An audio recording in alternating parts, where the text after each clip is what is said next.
안녕하세요, 복쌤입니다. 축하합니다. 축하합니다. 여러분들의 임용 합격을 축하합니다. 같이 하시기로 하셨잖아요. 네, 선생님들 임용 합격을 다시 한번 축하드립니다. 네, 축하합니다. 자, 여러분들이 부푼 꿈을 안고 이제 3월에 출근을 할 거잖아요. 맞죠?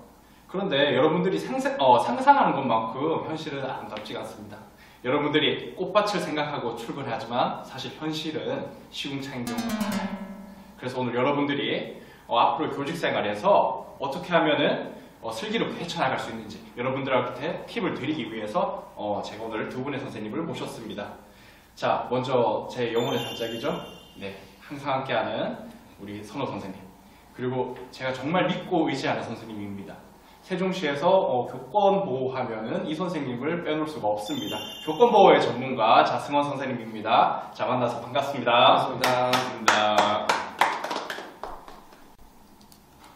네, 저한테 고민 사연이 하나 도착했습니다. 어디서 왔는지 모르겠지만 한번 읽어보도록 하겠습니다. 자, 올해 저는 해동초에 근무하고 있는 손호선입니다. 올해 저희가 내년에 여학생들 간에 장애 학교폭력 사안으로 검색하고 있습니다. 피아스의 이웃에다가 학교폭력 사안 절차를 내게 됐고요. 전문가로 가벼운 수치의 접촉을 정말 장난이었는데 A한테 이야기를 듣고 거짓말을 못해서 자기가 친구한테 실수로 왕따를 당하고 친구한테 복도에서 맞았다고 주장을 하더라고요. 자, 복도 CCTV나 주변 친구들의 집을 다니면 그런 일은 발생하지 않습니다. 네, 선생님들을 어떻게 잘 이해는 하셨나요? 예. 상당히 복잡하고 어려운 사안이네요. 네, 지금 두 가지가 겹쳐 있는 것 같아요. 학교 폭력이랑 그 다음에 아동 학대가. 예. 네. 이게 두 개가 이제 겹쳐 있는데, 자, 처음에 이제 교사한테 그 A 어머니가 전화를 했죠. 전화를 해서 학폭을 열어달라 이렇게 전화를 했습니다. 맞죠? 자, 그렇게 되면 이걸 겪어보지 않은 선생님들은 굉장히 당황해요. 내가 뭐 어떻게 해야 되지? 내가 학폭을 뭐 어떻게 열어야 되나? 이렇게 하는데, 자, 거기에 대해서 우리 이승원 선생님께서 학폭 절차에 대해서 간략하게 좀 설명 부탁드립니다.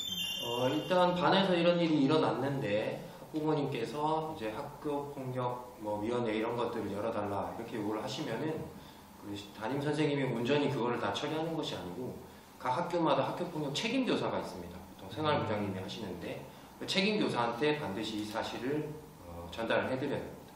그러면 네, 말씀하세요. 책임 교사가 이제 각 학교에 있는 전담 기구가 있어요. 그 전담 기구에서 이 사안을 본격적으로 조사를 할 겁니다.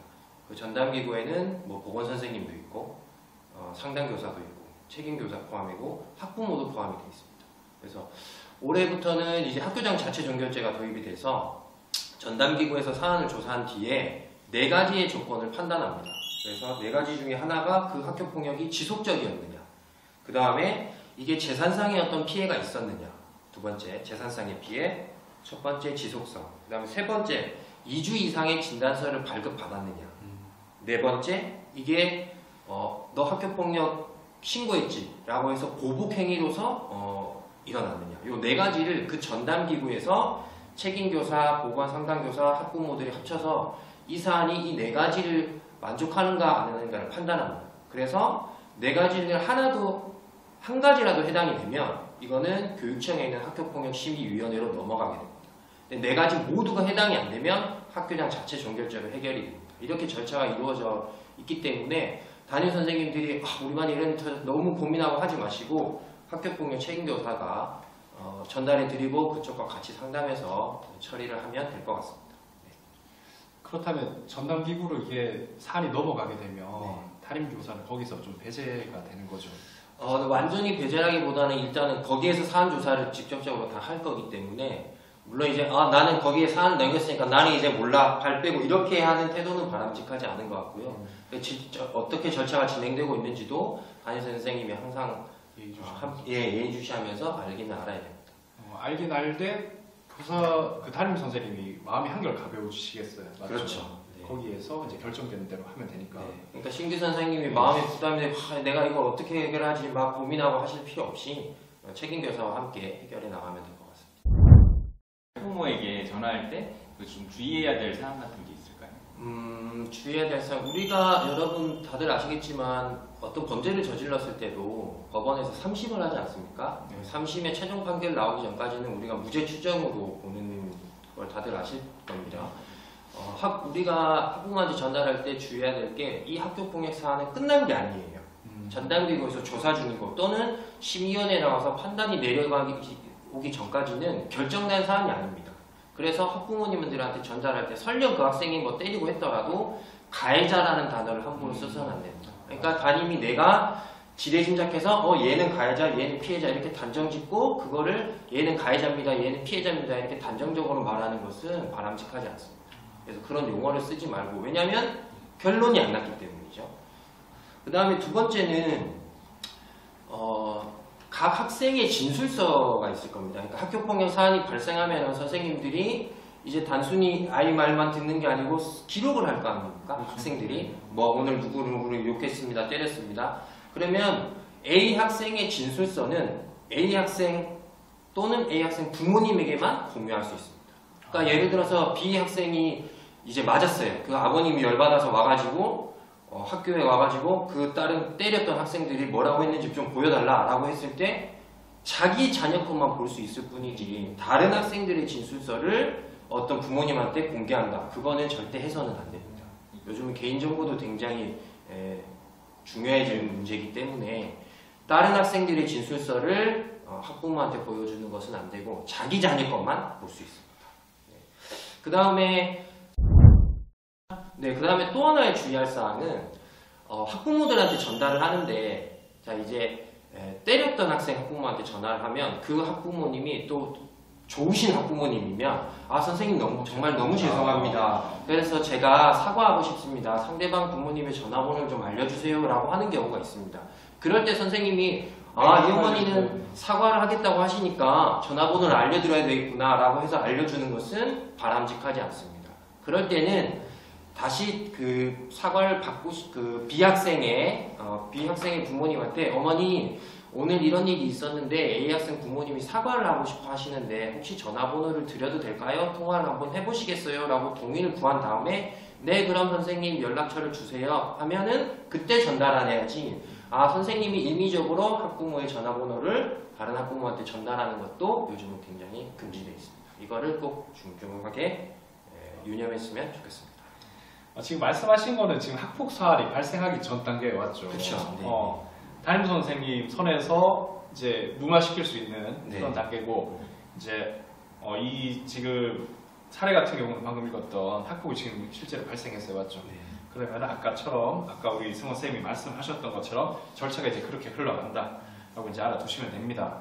그러니까 한마디로 말해서 그냥 신규 선생님들 당황하지 마시고 그냥 학교에 있는 생활부장님들한테 그냥 말씀만 드리면 됩니다. 생활부장님이 알아서 학교폭력 사안대로 절차를 밟으실 겁니다. 자, 이 선생님 굉장히 억울하게 됐습니다. 학교폭력 방임이라고 지금 아동학대로 고소를 당했어요. 맞죠? 자, 그럴 때 우리 이제 교총에서 이 선생님한테 지원을 좀 해줬으면 하는데 자, 선생님 교총에서 해줄 수 있는 지원이 뭐가 있을까요? 교총이 여러분의 든든한 후원자가 될 것입니다. 가능해요? 교총에는 교권보호지원단이 있습니다. 이 교권보호지원단은 선생님들이 교권 침해 사건으로 소송 등을 당하는 경우에 변호사 선임료를 보조해주는 역할을 하고 있습니다. 그 변호사 선임할 수 있는 돈을 지원을 해준다는 거죠? 이게 그러면 심당 얼마씩 지원이 돼요? 얼마씩 것 같으세요? 심당 얼마? 일단 변호사 한번 선임을 하는데 최소 비용 제가 한 300만 원으로 알고 있거든요. 그러면 거기에 좀 못 미칠 것 같아. 왜냐면은 왜냐면 우리 뭐 한 달에 10,000원씩 내가지고 이게 얼마를 받겠어요? 얼마 지원해주죠? 교총 좀 우습게 보시는 신급 1심당 500만 원. 심당 500만 원씩 네, 하면은 그래서 3심까지 최대 1,500만 원까지 1,500만 무료로 원까지? 지원을 해드립니다.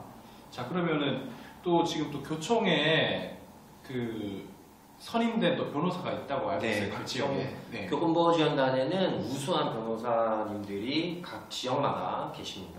그래서 어려움이 있을 때 그분들한테 자문을 구할 수도 있고 또는 교총 홈페이지에 가보면 그런 글을 상담글을 남기는 게 있습니다. 그러면 그 변호사분들이 친절하게 답변도 달아주십니다. 사실 친인척 중에 법조인이 없으면 이런 일을 지금 사례 같은 일을 당했을 때 굉장히 이제 당황스럽거든요. 그렇죠. 맞죠? 자기가 아동학대로 고소를 당했어. 나 이거 어떻게 잘리는 거야? 이러는데 뭐 일반 변호사한테 가면은 또 상담료를 받아요, 맞죠? 네. 상담료도 꽤 비싸단 말이에요. 그런데 교총에 가입돼 있으면 무료로 일단 상담을 받아보고, 이거 선생님 뭐 준비하셔야 될 것 같습니다 하면은 또 변호사 선임을 해가지고 그렇습니다. 이제 또 이렇게 진행을 하면 되고, 네, 그럴 것 근데 같아요. 가장 중요한 게 이런 혜택을 받기 위해서는 가입해야지. 교총에 가입해야지. 교총을 가입. 한 달에 그 10,000원 조금 넘는 돈이 여러분 전혀 아깝지 않으시죠. 그렇죠. 보험이라고 생각하고 가입을 해 두셔야 될 것 같습니다. 네. 자,